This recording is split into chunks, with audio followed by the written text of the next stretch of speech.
Bonjour les amis, j'espère que vous allez bien. Alors aujourd'hui je vais vous présenter le jeu de Laurence Dujardin, Le chemin de l'âme, qui a été illustré par Stéphanie Amat. Voilà, c'est des éditions Exergue et il se présente dans un grand coffret. Ce sont des grandes cartes comme ceci, avec le jeu de cartes qui se trouve à l'intérieur d'un sachet en tissu. Voilà. Et vous avez donc trois types de cartes. Alors que je vais vous montrer, je vais faire juste après, je ferai un tirage. Donc vous avez le premier type, c'est la voie alchimique de l'âme. Voilà, donc je vais faire un tirage avec ces cartes-là. Ensuite, vous avez l'aide extérieure. Et enfin, on a les forces intérieures. Donc ici, vous en avez 22, un peu comme le tarot de Marseille, les 22 lames majeures du tarot de Marseille. Les forces extérieures, il y en a 33. Et les forces intérieures, il y en a 11. Voilà. Donc je vais faire le premier. Alors je trouve que ce jeu est vraiment beau, très chouette. J'ai commencé à lire, j'ai lu en fait le livre. J'ai pas lu toutes les lames en fait, mais je trouve ça très très intéressant. Et donc je commence aujourd'hui le travail sur les cartes.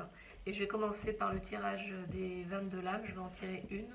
Je vais tirer une force extérieure et une force intérieure.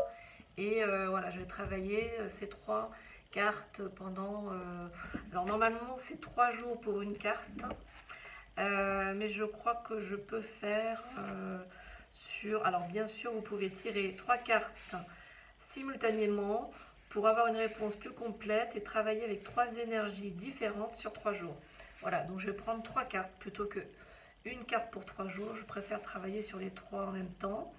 Je trouve ça plus intéressant. Voilà, donc je vais commencer par le groupe des 22 cartes. Puis ensuite, alors je vais inverser. C'est les forces intérieures en second et ensuite la force extérieure en dernier. Bon, peu importe, mais voilà, autant le faire dans l'ordre comme indiqué dans le livre et par Laurence Dujardin qui a reçu en fait ce jeu en son fort intérieur et qui du coup nous délivre ce magnifique qu'elles sont brillantes, qu'elles ont cette tranche dorée et il y a un rappel en fait des 33, 22 et 11 cartes par catégorie ici. C'est vrai que le dessin est vraiment splendide. La seule chose, je pense, la seule critique que je ferais, je me permets, c'est juste mon côté un peu livre qui ressort, comme j'aime bien ce domaine-là. Voilà, ça a été imprimé en Chine, voilà, c'est la seule chose. Et donc je constate quelques petits défauts, voilà, sur la tranche ou parfois sur les cartes. Où j'ai remarqué aussi au niveau du papier, du livre, voilà. C'est quelques petits défauts, mais rien de grave. Par exemple, là, il a été imprimé pas très droit, mais c'est pas très grave. Voilà, rien de gravissime. Ce jeu est vraiment magnifique. Je le recommande.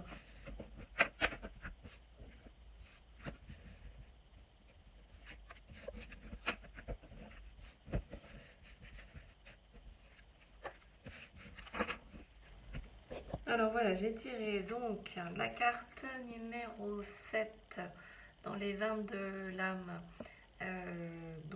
du chemin de l'âme de Laurence Dujardin.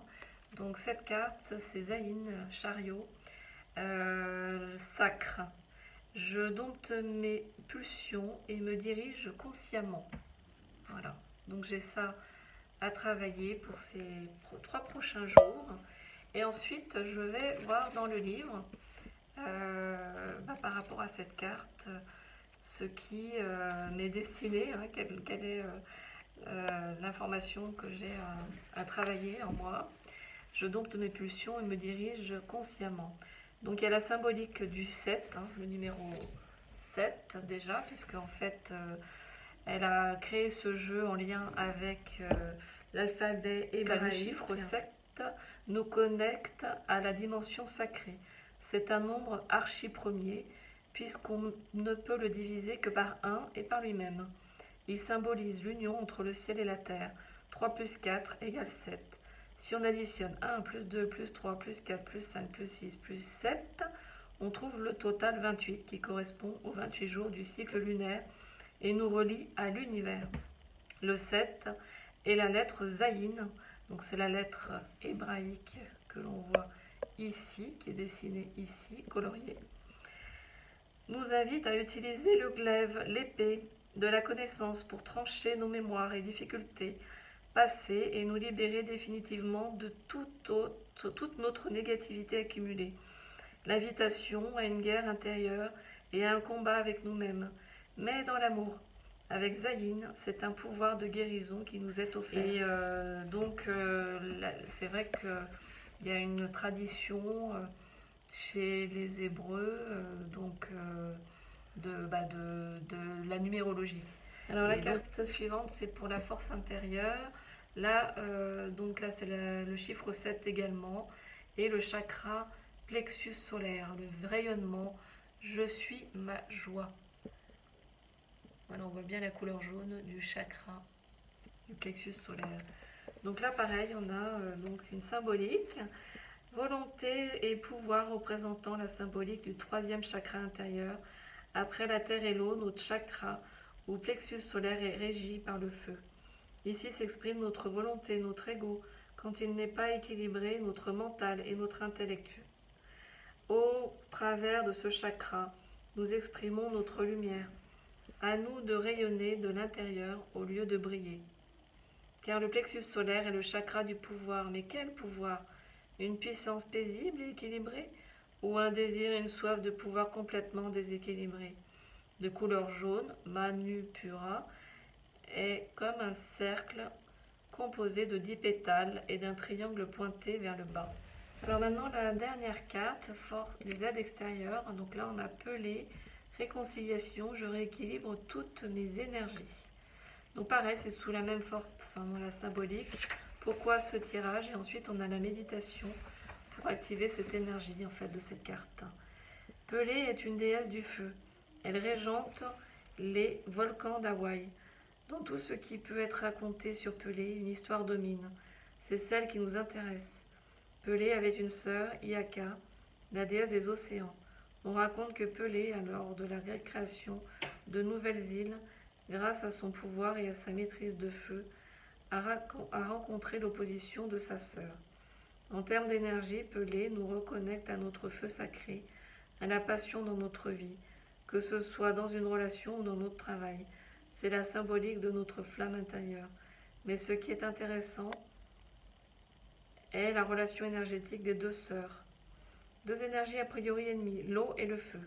Une énergie de séparation dans laquelle nous nous sommes perdus, incapables de retrouver l'espace sacré au centre dans notre cœur. Voilà, vous avez compris le principe. Les cartes sont là pour nous aider à guérir, à nous rééquilibrer intérieurement, énergétiquement, au niveau des chakras, au niveau de l'énergétique. Voilà, donc c'est vraiment un outil de développement spirituel, je trouve très profond. Ça va assez loin. Vous voyez, ça rejoint également le tarot de Marseille. Donc c'est vraiment intéressant. Et puis au niveau des forces intérieures et puis des aides extérieures, il y a un lien avec d'autres spiritualités. Mais en gros, le but est bien de se recentrer sur soi, d'être plus connecté à soi-même, d'évoluer, de grandir et donc du coup de se sentir mieux dans son corps, dans son cœur et dans son âme. Voilà. Donc c'est vrai que c'est un jeu que je recommande, donc je remercie Laurence Dujardin pour ce jeu, car tout de suite j'ai ressenti cette connexion et ça vraiment, moi ça me donne de l'énergie d'avoir fait ce tirage et je garde donc ces 3 cartes là pour ces 3 jours je vais lire tous les jours ces 3 pages, enfin ces 3 cartes avec le livre et faire cette méditation à chaque fois pour être plus connecté à moi-même. Voilà. Donc bah, écoutez les amis, je vous souhaite de passer de bonnes fêtes, hein, si je ne fais pas de vidéo d'ici là. Et puis je vous invite à vous connecter à vous-même, à rechercher la guidance spirituelle plutôt que la prédiction. Finalement, les prédictions avec les cartes, ça donne une idée à un instant T, mais ça donne pas du tout l'avenir en fait, hein. Une guidance peut-être pour moi du coup, hein, pas pour la France ni pour le monde, pour 2021. Parce que je ne peux ne parler que par rapport à qui je suis et par rapport à moi-même. Aller voir ce qui va se passer en 2021, ça va plus réveiller des angoisses chez les gens que ça va les rassurer. Donc voilà, je ne ferai pas, j'espère, de tirage dans ce sens-là. Et je garde mes ressentis pour faire des tirages par rapport à moi-même et pour des guidances spirituelles. Voilà. Et bah écoutez, je vous souhaite une bonne journée, de bonnes fêtes si jamais je ne vous revois pas avant 2021. Et en tout cas, je vous dis à très bientôt. Au revoir les amis.